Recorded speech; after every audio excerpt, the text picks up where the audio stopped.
أهلا بكم مجددا مشاهدينا الكرام، وأول لقاءاتنا وفقراتنا في برنامجكم فن المحاكاة والألم في الرواية العربية.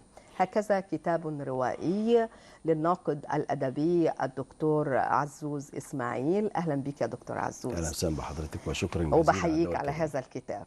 اشكرك. لو بدأنا كتاب حضرتك بعبارة لدي مأثورة ومفضلة صدرت بها هذا الكتاب وقلت فيها: لا تحسبوا رقصي بينكم طربا فالطير يرقص مسبوحا من الألم. نعم. أي الإشارات كنت ترمز من خلال هذا التصدير؟ طبعا.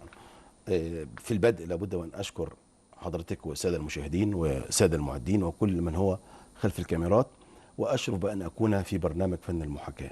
هذا الكتاب صدرته، والتصدير يعتبر عتبه نصيه من الاهميه بمكان، ولا بد على التصدير ان يكون مرتبطا بالعمل من اوله الى اخره. هذا بيت شعر لأبي الطيب أحمد المتنبي: لا تحسبوا رقصي بينكم طربا فالطير يرقص مذبوحا من الألم.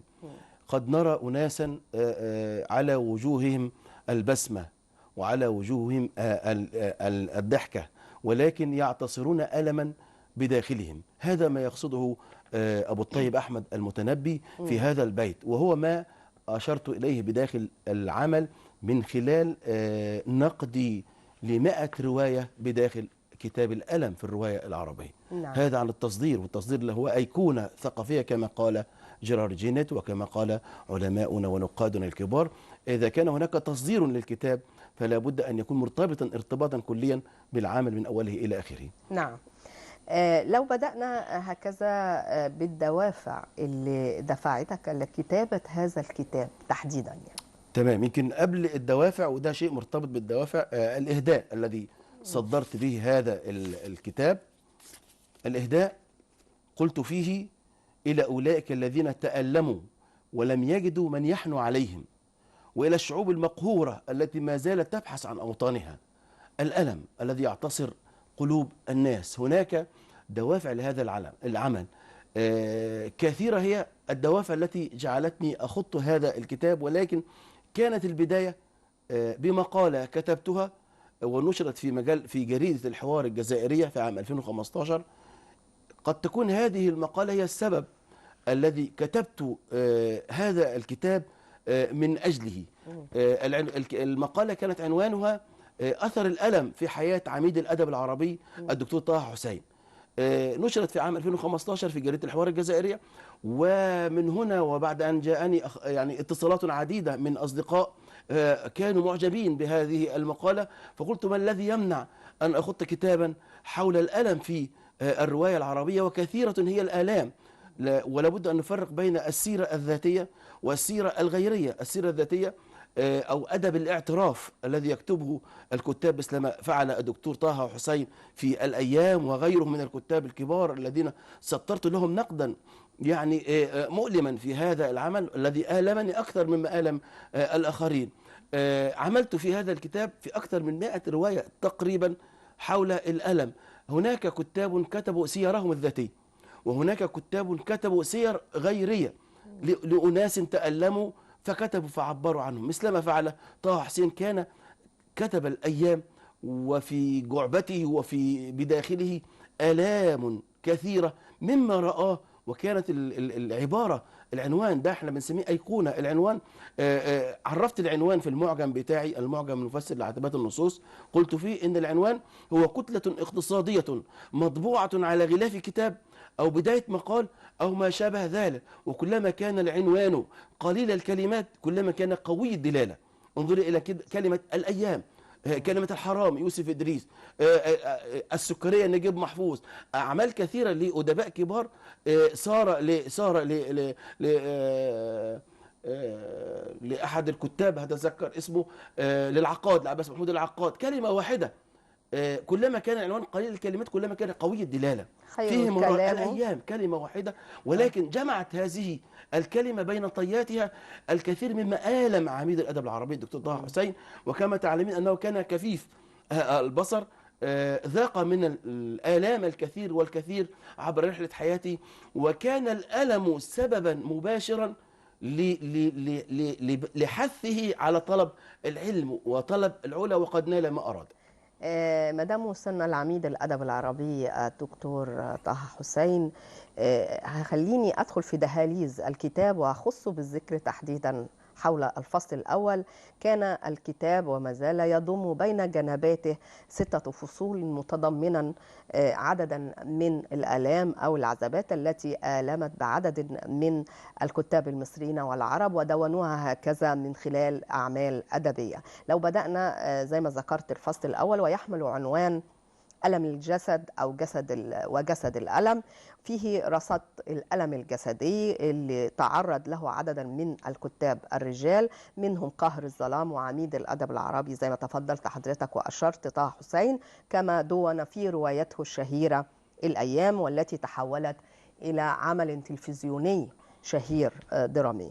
مهم قوي ان احنا ندخل في تهاليز هذه الرواية لعميد الأدب العربي، لأن أنا شايفة أن هو تعبير حقيقي صادق أمين عن معاناة ذاتية عاشها بالفعل على أرض الواقع طه حسين، وده طبعا منذ يعني فقده بصري. صحيح. طبعا طه حسين منذ الصغر وحين فقد بصره أصبح لا يرى أمامه، وهناك آلام كثيرة كان قد يعني ضمرها بداخله. فقد كان والده يفضل أخاه الأكبر عليه، وأمه نفس الحكاية، ولكن طه حسين اتخذ لنفسه منهجا مختلفا. في البدء أول ما شعر، الوقت الذي شعر فيه بالفعل أنه فقد حاسة الإبصار حينما كانوا يأكلون، فخطر له خاطر وقال لنفسي: ما الذي يمنعني أن آخذ اللقمة بكلتا يدي؟ وفعلها. هكذا يقول طه حسين في كتاب الأيام، وهذه الفقرة التي بدأت بها تلك المقالة التي كانت سببا في كتابة هذا العمل. قال: ما الذي يمنعني أن آخذ اللقمة بكلتا يدي؟ وما أعتقد كانت ملوخية أو ما إلى ذلك. فأخذ اللقمة بالفعل بكلتا يديه. بقول في هذا الموقف تحديدا: فأخذ الفتى اللقمة بكلتا يديه فتناثر الأكل على جلبابه. ويصف المشهد كأنه كاميرا تلفزيونية، يصف المشهد ويقول: أما إخوته فضحكوا منه، وأما أمه فأجهشت بالبكاء، وأما والده فقال له: ما هكذا تؤخذ اللقمة يا بني؟ أما هو فلم يدري كيف بات ليلته.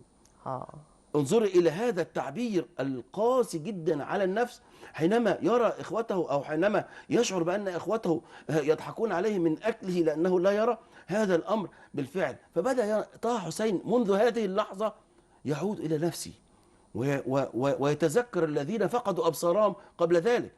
كان في القرية عنده عدد كبير من الأطفال فقدوا أبصارهم، ولكنه لم يذهب عقله إلى هؤلاء، بل بحث في الأدب العربي عمن فقد بصره وكان أديبا، فلم يجد إلا أبا العلاء المعري، فاتخذه قدوة في كل ما كان في أعمال طه حسين. حتى في رسالته للدكتوراه كانت عن أبي العلاء المعري، فبدأ يبحث عن أبي العلاء المعري كيف كان يأكل هذا الرجل وكيف كان يشرب، فعلم أن هذا الرجل كان يتستر في أكله، فحرم طه حسين عليه أكلات بعينها إلى أن وصل لسن 25 بعد أن تزوج هذه الفتاة الفرنسية. إذن طه حسين هناك موقف أشعره بأنه بالفعل فقد بصره، أنه بالفعل لم يرى أمامه، وكان أمامه يعني طريق ملبد بالغيوم، فهو بالفعل قاهر الظلام، وهو مثال يحتذى للمبصرين قبل أن يكون محتذى لمن فقدوا أبصارهم. لذلك كان التصدير مرتبط بهذا الألم: لا تحسبوا رقصي بينكم طربا فالطير يرقص مذبوحا من الألم.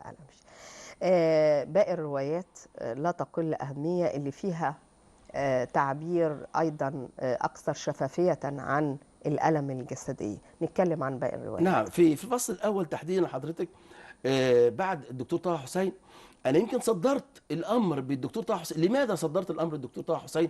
حتى أجعل القارئ يعني مرتبط بالعمل. ما الذي كان عند طه حسين؟ ما الذي حدث للدكتور طه حسين؟ وبدأ عملية سحب للمتلقي حتى يقرأ، لأن العمل طويل وكان يعني سبب لآلام كثيرين، وأنا أولهم. وكان سبب لأبحاث أخرى، الألم في القصة القصيرة، الألم في المسرح، الألم في كذا في كذا. فكان الكتاب ده مصدر لإلهام الكثيرين. وفي إشكالية كبيرة قوي هقول لحضرتك عليها. الشخصية الأخرى التي كانت بعد الدكتور طه حسين هو أحد الشخصيات، وهو محمود جاسم النجار، كاتب عراقي كان يعيش في هولندا. له رواية بديعة، أنا رأيته بعدما كتبت عنه النقد. عنوانها القلب البديل. هذا الرجل تعب قلبه، عل قلبه، ذهب إلى المشفى، حاول أن يتداوى وأن يتطبب، ولكن يعني أشاروا عليه بأنه لا بد وأن يغير قلبه، أن ينتزع قلبه من جسده ويوضع قلب آخر مكانه حتى يعيش.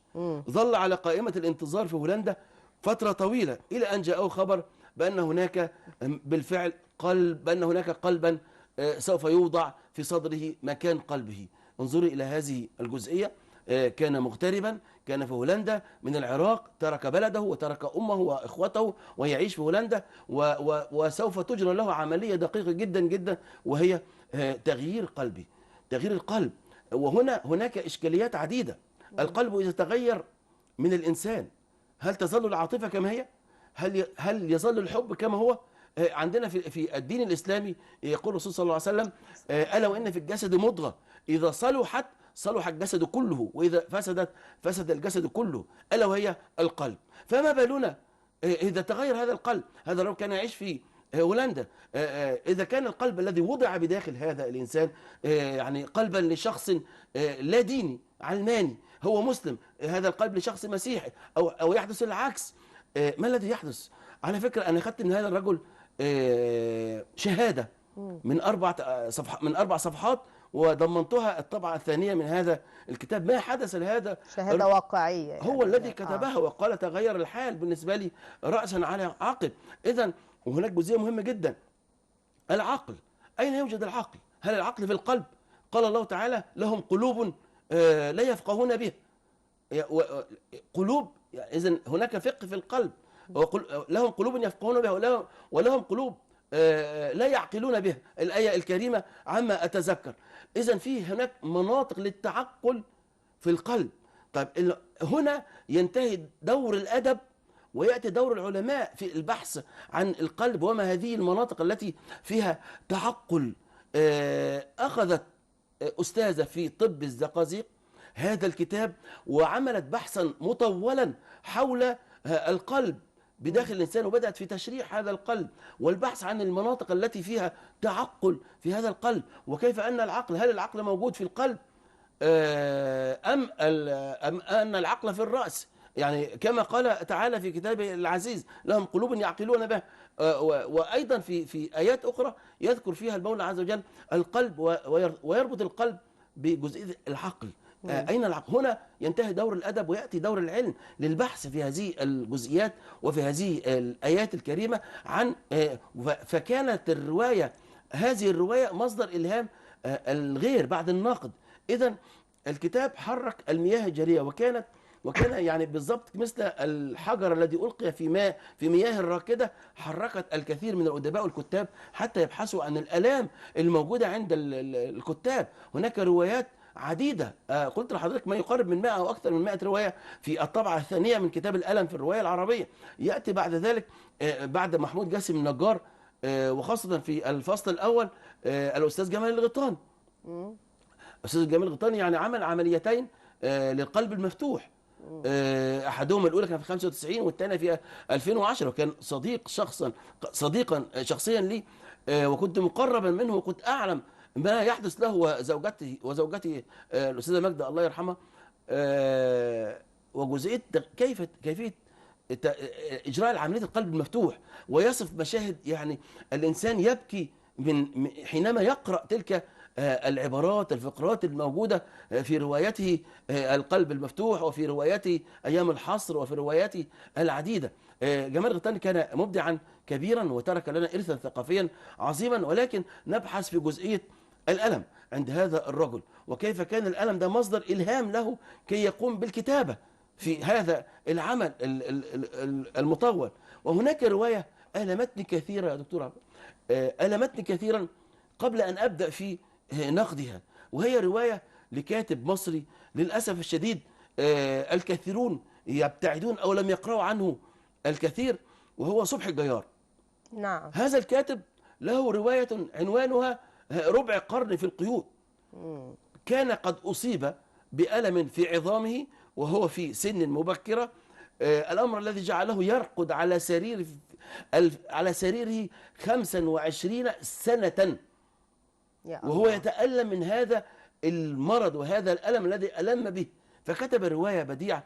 طبعا الدولة لم تتركه، سفرته بره وحاولت علاجه أكثر من مرة، ولكن لم تجدي العلاجات معه شيئا. وبالفعل هذا الرجل سطر لنا رواية هي رواية دامية بالمعنى الحرفي لكلمة دامية. يعني انظري، كنا بنحكم فيلما تسجيليا في إحدى الدورات، فعرض صاحب الفيلم صورة لمروحة في السقف وأشياء أخرى، بدأ ننظر، قعد الفيلم 10 دقائق، بدأنا ننظر إلى المروحة ولا السقف. خلاص بقى عدت 9 دقائق من الفيلم ولم يبقى شيء، فقلنا ده إيه ده؟ ثم تنزل الكاميرا بالكادر على شخص نائم ينظر إلى السقف وهو حاله. نحن لم ننتظر إلا 9 دقائق وضجرنا من الأمر، ما بالك بهذا الأمر بهذا الشخص الذي لم يتحرك يمينا ولا يسارا وهو مريض على فراش الموت وينظر إلى أراد السقف. أن يجسد تجسيد حقيقي لمدى المعاناة صحيح. والألم لهذا الشخص اللي أصيب بألام في عظامه لمدة 25 عاما. نروح لرواية البرتقالة والعقارب. صحيح. البرتقالة للدكتور طلعت شاهين، وفيه رصد أيضا لإصابته بمرض صحيح. السرطان. الدكتور طلعت شاهين هو مصري يعيش في إسبانيا، وعلى فكرة هو الذي ترجم المذكرات الشخصية لغابرييل غارسيا ماركيز، وله أعمال عظيمة وترجمات كبيرة. الرواية اسمها البرتقالة والعقارب. هو البرتقالة يشبه الألم الذي أصيب به، وهو ورم بجوار المخ عنده يشبه البرتقالة، لذلك شبه الورم بالبرتقالة. والعقارب يعني أطلق العقارب أحيانا على بعض الفاسدين في البلاد، وأيضا يشبه بعض الأقارب بالعقارب وما إلى ذلك. ولكن ما يهمنا هو جزئية الألم اللي موجودة في هذا العمل. هو ينظر، يعني ذهب إلى مستشفى قصر العيني أو مستشفيات في مصر، ولكنهم لم يستطيعوا أن يرصدوا الألم الحقيقي عنده.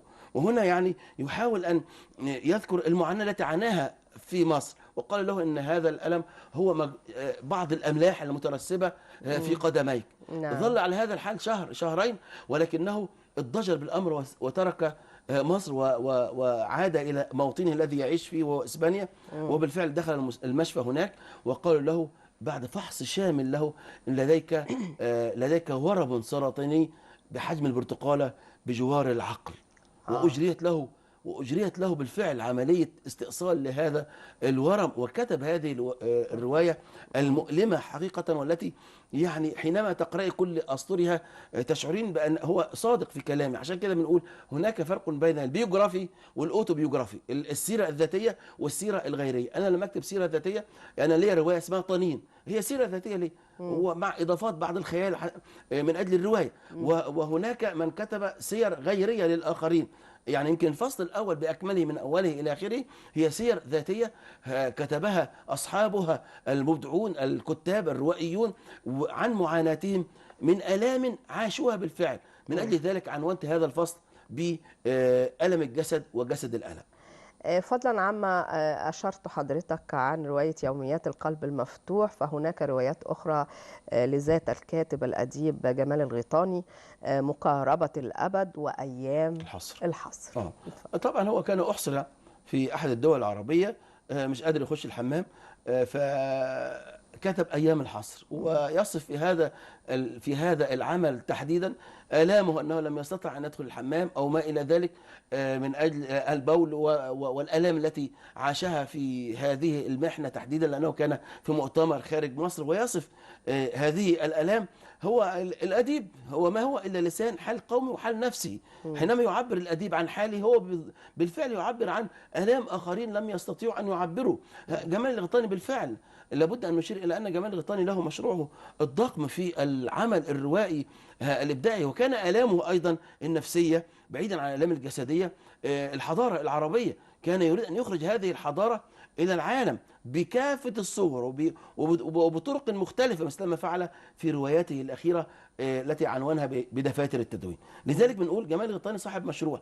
إذا كان كتب في أيام الحصر، في مقاربة الأبد، في القلب المفتوح، آلامه مما حاد به ومما وصل به إلى حد الضجر من الحياة وتمنيه الموت في هذه اللحظات، فهو معبر عن حياة عاشها جمال الغيطاني مثلما عاشها الآخرون.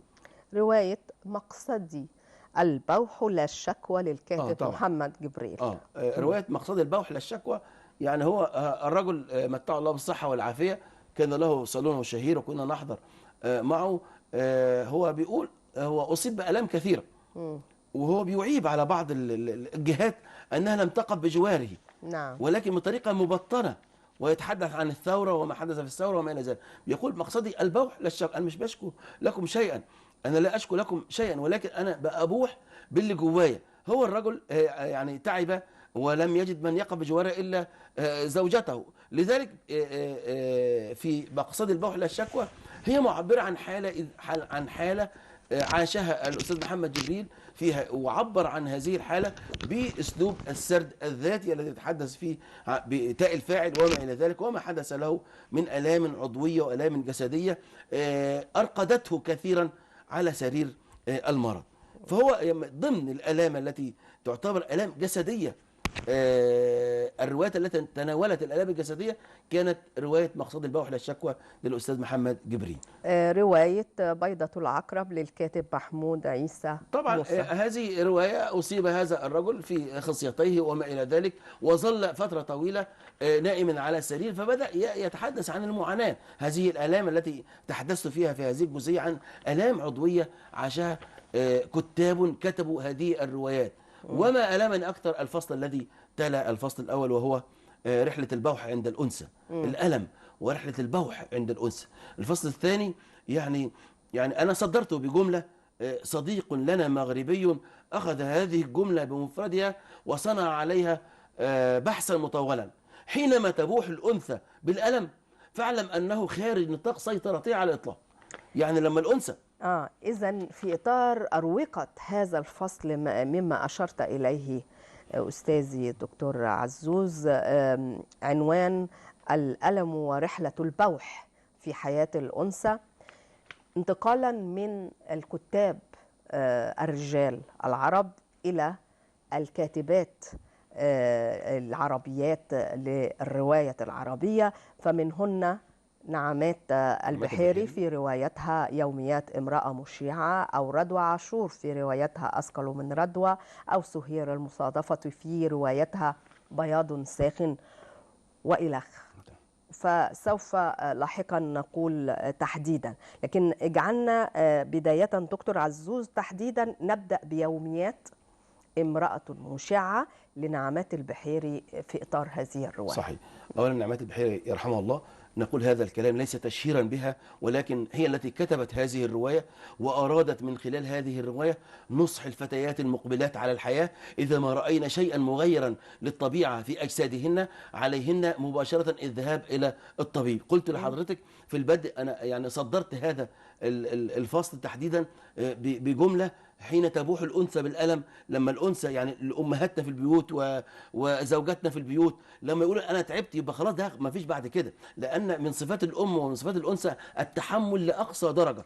الموصوف للأنثى وللمرأة بأي حال من الأحوال أنها حمولة. نقف عند هذا الحد في حوارنا هذا، نخرج لفاصل ونرجع نكمل حوارنا مرة أخرى. رحمهم الله جميعا عميد الأدب العربي الدكتور طه حسين، وحتى الفنان القدير الكبير رحمه الله أحمد زكي، كانطلاقة حقيقية من قبل هذا العمل الأدبي الدرامي المشهور لدى كافة أنحاء العالم. المتعارف عليها. بجدد التحية على الدكتور عزوز إسماعيل. وحول الألم في الرواية العربية كنا نقف عند حد يوميات امرأة مشعة لنعمات البحيري، انتقالا لأثقل من رضوى لرضوى عاشور في روايتها هكذا. تمام. قلت لحضرتك في البدء عن هذا الفصل تحديدا، صدرته بهذه العبارة، نعم. والتي كان لها أثرها الكبير عن القارئ. حينما يقرأ هذا الفصل يعلم جيدا أن هذه العبارة هي ملخص للعمل بأكمله.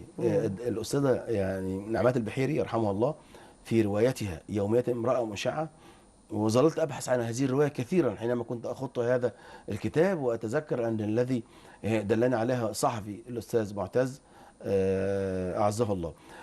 هذه الرواية من أولها إلى آخرها هي نصائح رصدت فيها الأستاذة نعمات البحيري كل مراحل العلاج، لأنها كانت أصيبت بالسرطان في صدرها، وحاولت مرارا وتكرارا هنا وهناك البحث عن الخلاص، البحث عن العلاج من خلال الذهاب إلى المستشفيات، عمل الأشعات الكثيرة. لذلك سمت الرواية يوميات امرأة مشعة، أنها كل يوم تعمل أشعة هنا وهنا، تعمل أشعة. لذلك سمت الرواية، أطلقت عليها يوميات امرأة مشعة، لأن ده العنوان، والعنوان لابد أن يكون يعني العنوان لابد أن يكون مسيطرا على العمل من أوله إلى آخره. نعم. بمعنى أنه كتلة اقتصادية كما قلت، مهيمنا على العمل. امرأة مشعة هي نعمات البحيري، أصيبت بمرض السرطان، ظلت مع صديقاتها هالة البدري، أستاذة هالة طبعا متع الله بالصحة والعافية، وبعض الصديقات الأخريات، الذهاب إلى المستشفيات أيام عديدة وأيام طويلة، وكان ليلها طويل. ظلت تكتب في هذا العمل حول الألم أو المرض الذي أصابها حتى قبل موتها بأيام، بل ممكن أن نقول بساعات، لأنها يعني كما قرأت في هذا العمل الذي ألامني كثيرا، أنها ترصد كل دقيقة وكل شيء حدث معها في أروقة المستشفيات وفي غرف الأشعات، والمطلوب منها أن تفعل كذا وتأكل كذا ولا ترهق نفسها في كذا، حتى أجريت لها هذه العملية. وبعد ذلك لم يكن ذلك فحسب، وأجريت لها العملية بالفعل، ولكن الأيام أيضا كانت عليها. طلقت من زوجها، لم تنجب، تزوجت بآخر، عذبها، كان أولاد أخيها دائما يقولون لها سوف نرث هذه الشقة التي تسكنين فيها. انظري إلى الآلام التي أصيبت بها، بعيدا عن يوميات امرأة مشعة، وبعيدا عن السرطان الذي أصيبت به. الآلام النفسية يعني. الآلام النفسية بقى، عزفت على هذا الوتر كثيرا في هذا العمل. يعني انظري لإنسانة مريضة وتفاجأ في نهاية المطاف أنها أصيبت بالمرض الوبائي للكبد. انظري إلى هذه الآلام، وعلى الرغم من ذلك أنها كانت تكتب، لأنها كانت تعلم أن في الكتابة حياة، وأن الشيء الوحيد الذي نستطيع أن نمسك الزمن من خلاله هو الكتابة.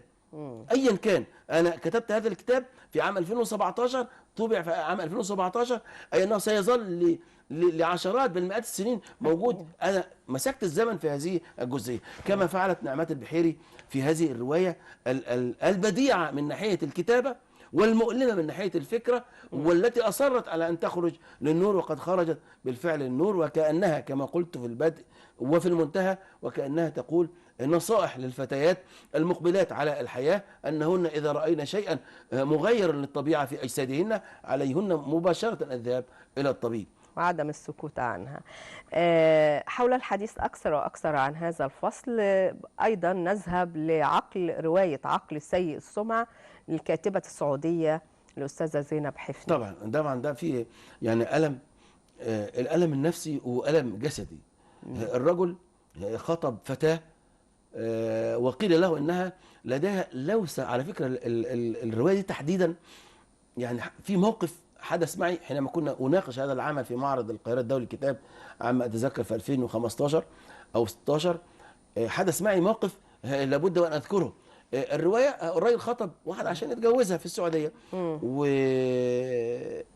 له إنها تأتي إليها أحيانا لوسة في عقلها وتخرج منزوعة الثياب إلى الشارع وما إلى ذلك، فقال لنفسي لقد خطبتها وهذا مصيري وهذا كان. وبالفعل تزوجها وأنجبت طفلة. بالفعل كانت هذه السيدة الجيران يرونها وهي تخرج من البيت منزوعة الثياب، وكانوا بكل الطرق يحاولون أن يعيدوها مرة ثانية، وخشيت على طفلتها أن تكون مثلها فحاولت أن تقتلها. انظري لهذا الموقف تحديدا. بالفعل بنتها كانت قد أصيبت، ولكن وأنا أناقش هذا العمل وهذه شهادة للتاريخ في معرض القاهرة الدولي للكتاب عما أتذكر 2016، كانت هناك سيدة وقفت من الحضور وقالت: نعم هذا شيء وهذا لدي بالفعل، هذا مرض أنا أصبت به بالفعل، هذا الأمر أصبت به. وقرأت هذه الرواية وأتيت من أجل أن أقول بالفعل صدقت الكاتبة الدكتورة زينب حفني الكاتبة السعودية فيما ذكرته وفيما سطرته.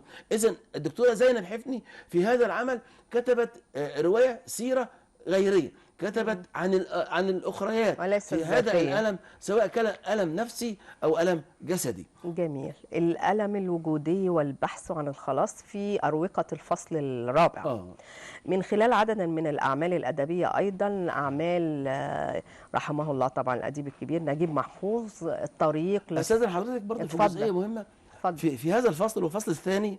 الدكتورة رضوى عاشور الله يرحمها، أستاذة الأدب الإنجليزي في جامعة عين شمس، نعم، كانت وجدت تحت أذنها، ودي برضه نصيحة، يعني حباية صغيرة كده ولم تلقي لها بالا.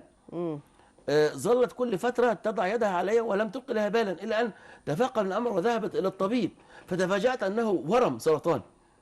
يعني وقال لها الطبيب: لو أتيت منذ البدء لكنا استطعنا أن يعني ننتزع هذا الورم، ولكن الأمر تفشى وأصيبت هذه السيدة الفاضلة وذهبت إلى الخارج، وموضوع علاج طويل ومشاكل مع الجامعة لأنها تغيبت، فده نوع من الألم. فانظري إلى برضه هذه نصيحة لمن يجد في شيئا مغيرا عليه بالذهاب للطبيب.